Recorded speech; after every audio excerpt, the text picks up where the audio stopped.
Well, we're waiting to hear an update on U.S. trade talks today after the federal government rescinded its digital services tax in a bid to advance negotiations, or as you say, unpause negotiations with Washington. Yeah, CTV's Colton Praill joins us live with more on this. So, Colton, we've seen this story play out, the on again, off again with the tariffs and now with the trade talks. U.S. President Donald Trump on Friday saying, no, immediately, we're not talking to Canada. And now here we are today with the rescinding of this tax.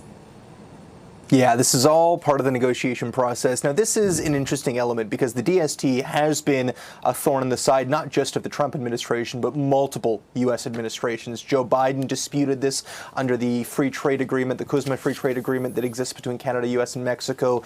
This is a bipartisan issue in the United States. They are really against this bill for a couple of reasons. One, it came after there was a moratorium on new digital services taxes in OECD countries. Canada was basically the only country in the OECD that said it wanted to move forward on this and pursue this tax, even though others already had some in place. It also, and crucially, this is the big one, it was retroactive. So even though the tax was signed into law in 2024 and the first payment was supposed to come today in 2025, that first payment wasn't going to be just for a year. It was going to date back all the way to 2022. And so it would have cost American companies about $2.3 billion, according to a number of congresspeople in the U.S. And so, and about $2.4 billion, according to the PBO. So this was a very big frustration. It was an outsized political frustration because even though it's impacting a small amount of companies, those companies are owned by people like Jeff Bezos, Mark Zuckerberg, people with Elon Musk, people with outsized political influence